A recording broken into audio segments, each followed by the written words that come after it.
Hey, shalom, shalom, alakim. Yabashim Yahshua Barakatham. Kahalayim La, Yahweh, Bashim Yahshua Bashim Hakodash. Wa Mashana Kabaz Aquayim Shal Grey Millstone, Wa Shalom. Wa Chasar La Habachaya Shalom. Alright, so just going into a quick lesson on the straight gate. Alright. And just the fact that a smooth sea never made a skillful sailor. Alright. And I got a definition of that right there. It says a proverb that means easy situations can never improve you or make you better. The harsh conditions of life make a person tougher and more durable. And in the world, you'll have like a bachelor's degree, you know what I'm saying? But a lot of times you won't necessarily get hired if you just got the knowledge. They want that experience. Because they know that you've been through certain things and you've been able to apply the knowledge, and you either pass the different circumstances that you came up to, or that you at least been through it, so you know that how you can go about it, how you can improve on it. All right, same thing with the truth, so to speak. The Lord is purging us, so He wants to know, if we really 10 toes for him, so he puts us through things. He purging out that old leaven. All right. So I'm starting with,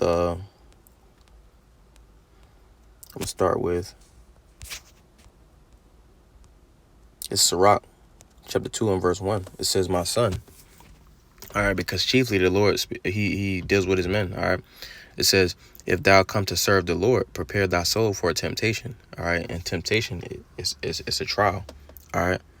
So basically, when you trying something, you trying to see if it is going to be good for what it's made for, because Ecclesiastes 12 and 13, let us hear the conclusion of the whole matter. Fear the Lord, keep his commandments, roughly paraphrasing. So the Lord is trying us, to see if we good for his business, because this is a business. All right. It says, set thy heart aright and constantly endure. We're set your mind right, stay in these scriptures, and constantly endure, long suffer, and make not haste in a time of trouble, because the scripture go into not making haste. You got to make those calculated decisions, trust on the Lord. It says, cleave unto him and depart not away, because if you depart away from the path of righteousness, the Lord ain't gonna have no pleasure in you, All right. It says that thou mayest be increased at thy last end. You want to endure to the end, set your heart aright and endure, so that we can endure to the end. Because we not doing this for nothing, We in the scripture it say we ain't doing it like one that beats the wind, roughly paraphrasing. All right. It says, whatsoever is brought upon thee, take whatsoever is brought upon thee, take cheerfully. Take it cheerfully, because that it's a trial, and the Lord is truly dealing with you. All right. And be patient when thou art changed to a lower state. Be patient, because it's better to be humble in this thing, so that the Lord can increase us, It says whatsoever is brought upon thee, take cheerfully. All right. Again, because that's because we know that the Lord is is dealing with us. This is Hebrews chapter 12 and verse 6. It says, for whom the Lord loveth, he chasteneth. So who the Lord loves, he chastens. Which basically what that word chasten mean is basically to put you through something, a certain experience. All right. It says, and scourgeth every son whom he receiveth. All right. If ye endure chastening, the Most High dealeth with you as with sons. For what son is he whom the Father chasteneth not? So the Lord isn't truly dealing with you if he's not trying to purge out that old leaven. If you just you doing what you want in life, you ain't got no adversities, no obstacles. You're not dealing with no straits. Someone like that, we had to pray and fast, but because if it continued on that path, then the Lord ain't dealing with you. It says, but if ye be without chastisement, whereof, but if ye be without chastisement, so if you're not going through nothing, whereof all but if ye be without chastisement, whereof all are partakers, then are ye bastards and not sons. You know what I'm saying? So if you be without obstacles and straits, you know, you're not going through those rough waves, so to speak. It's just smooth sailing. You know what I'm saying? Like, the Lord ain't dealing with you. All right. This is 1 Corinthians 5:7. It says, purge out therefore the old leaven. All right, and that old leaven is that old man. You know what I'm saying? Leaven represents the wickedness. It says that ye may be a new lump, as ye are unleavened. You know, because we're unleavened because we was washed by the water by the word. All right. For even Hamashiach, our Passover, is sacrificed for us. You know, because he was the unblemished lamb. You know, he didn't have no leaven. All right. He lived a perfect life in his flesh.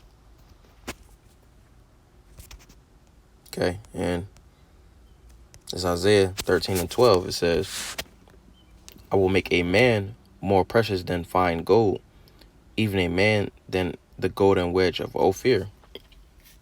And Ophir is it's a very expensive or very valuable metal. You know, so it's a very expensive substance. So the Lord said he gonna make a man more precious than fine gold. You know, and that's because he's gonna put him through that the process, which is the straight gate. You know, so that man can come out how the Lord wants him to. You know, in the end. You know.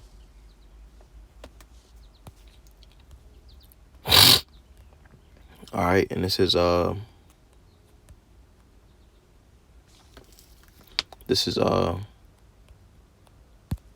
Matthew 7:13. It says, enter ye in at the straight gate, for wide is the gate, and broad is the way. All right, so enter ye in at the straight gate.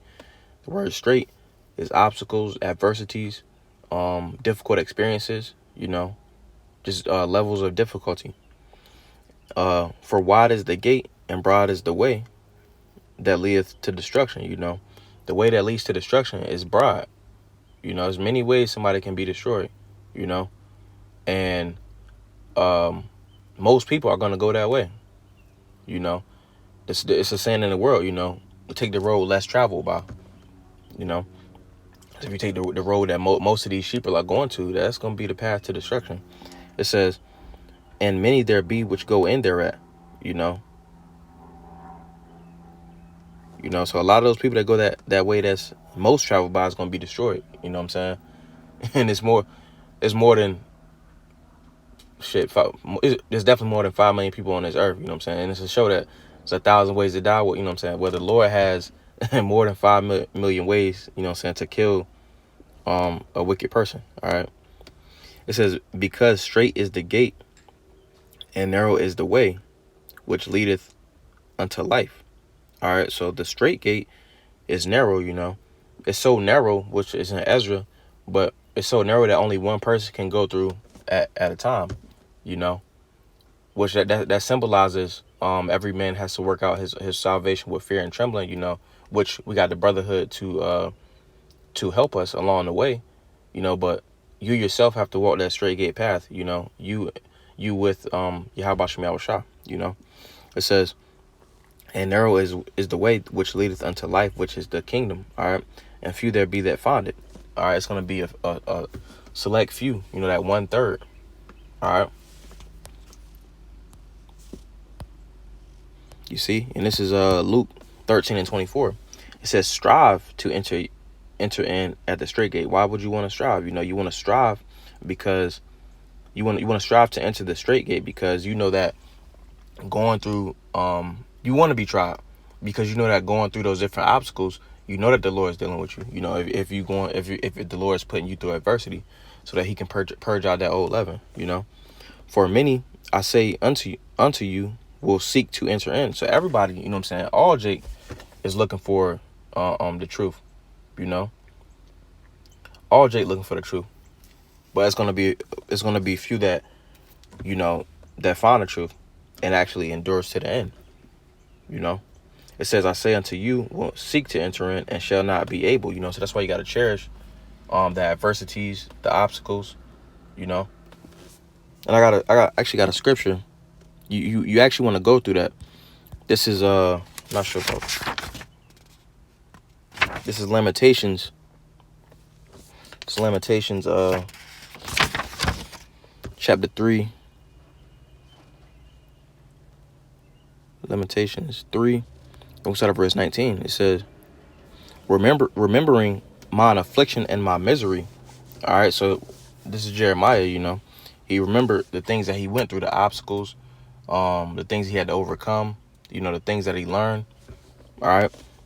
It says, in my misery and the wormwood, you know, wormwood meaning bitter, you know, because the different adversities and the trials that we go through in the flesh, they can seem bitter. All right.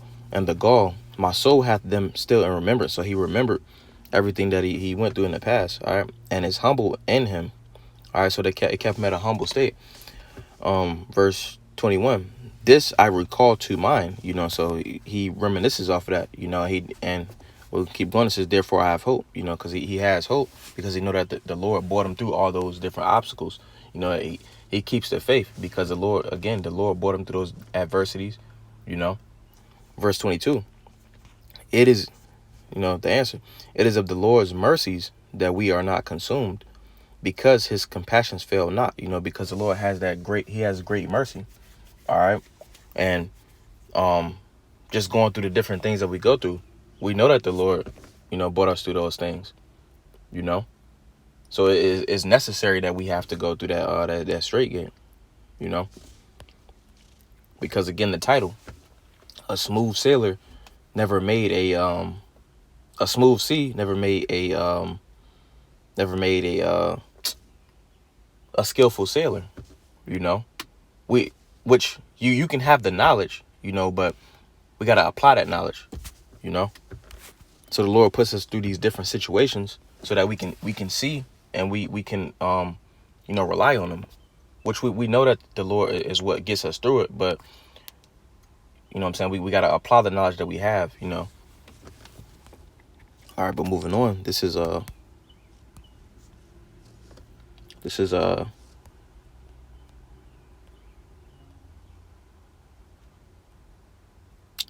5:17. It says, behold, happy is the man whom the Most High correcteth.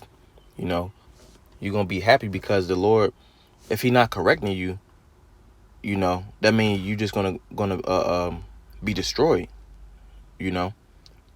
But if someone is telling you the right way to go, you know, that the person truly loves you, you know. Therefore, despise not thou the chastening of the Almighty, you know. So don't despise it, because the Lord is trying to purge out that old man, trying to turn us into the more valuable substance, more valuable than the golden wedge of Ophir. All right, this is 1 Peter chapter 2 and verse 12 through 14. It says, having your conversation honest amongst the Gentiles, that whereas they speak against you as evildoers, you know, because 2/3, you know, they see us, they don't see us as the men of the Lord. It says they may by your good works, which they shall behold, glorify God in the day of visitation, you know, because the scriptures say walk with wisdom towards those that are without, you know. We held by a certain standard, you know, not them, you know. So walk with wisdom. All right. Verse 13, submit yourselves to every ordinance of man for the Lord's sake, whether it be to the king as supreme, or unto governors, as unto them that are sent by him. So I might got it wrong, the wrong one. Oh, yeah, wrong one.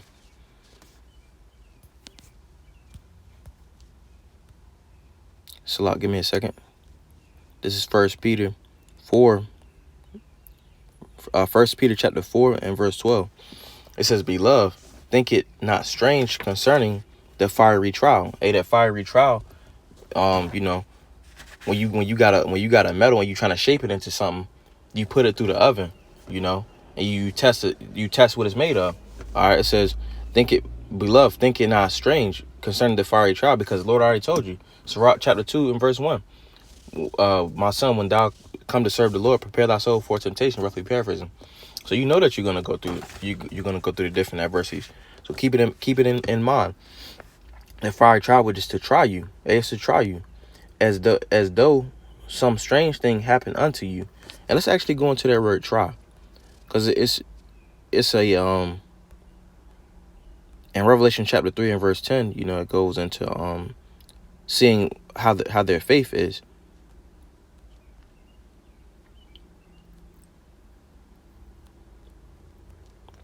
So it says,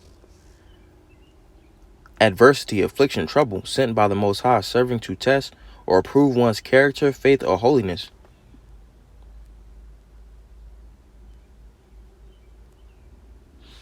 All right. It says, enticement to sin, temptation, whether arising from desires or from the outward circumstances. It says, trial, proving the trial made of you by my bodily condition, since condition served as test to the love of the Galatians toward Paul. Hey, so the trial is to show what our faith is truly made of. Again, the Lord want to see if you 10 toes for him, you know, if you know what I'm saying, if you're fully for him, you know. But going back, it says, but rejoice in as much as ye are partakers of Hamashiach's sufferings, you know, that when his glory shall be revealed, ye may be glad also with exceeding joy. You know, so the scriptures say put on as Hamashiach, you know, he had the worst sufferings, all right. But being that the elect is joint heirs, you know, Abarazah that we endure to the end, you know, we got to go through some things as well. You know, we gotta again purge out that old leaven, you know, through the for us through our trials and afflictions and troubles, you know, so that in the end, you know, we'll be perfect, you know, and we've experienced what we've had to go through. It says, "If ye be reproached for the name of Hamashiach, happy are ye, for the spirit of glory."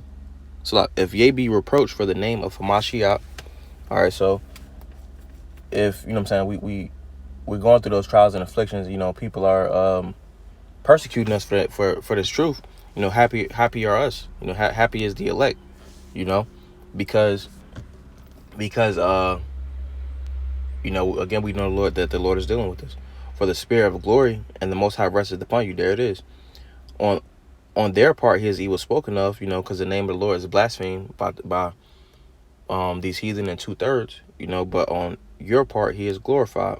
All right, so on the elect's behalf, you know, the Lord is glorified. All right, and again, I brought this out that we endure, you know, he's glorified on our behalf. Okay, got another one. Yeah. This is Acts 14 and 22. It says, confirming the souls of the disciples and exhorting them to continue in the faith. All right, because the scriptures say to exhort one another daily.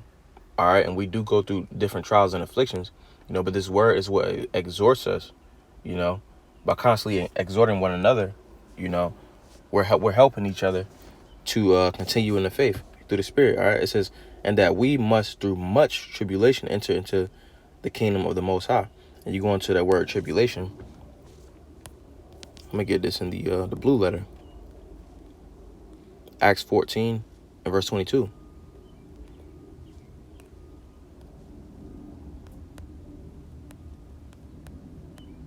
It says, this is the Greek 23:47. It says, oppression, affliction, tribulation, distress, straits, you know. So pressure, literally or figuratively, afflicted, affliction, anguish, burden, persecution, tribulation, trouble, Same thing as straights, you know. Through much obstacles, adversities, through much troubles, through much anguish, burdens, persecutions, you know, through much pressure. That pressure got to come, you know. We got to go through the pressure. That pressure, the Lord got to test and see what we made of, you know.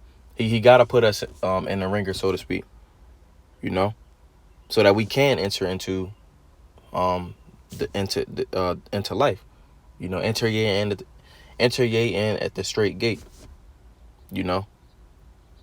Because again, a smooth sea never made a skillful sailor, you know. So I brought this out that was edifying. You know, I'm going to go ahead and close it out by saying, call her light and law. Yeah, Bashim Al Shah, Bashim Kakdash. Shalom.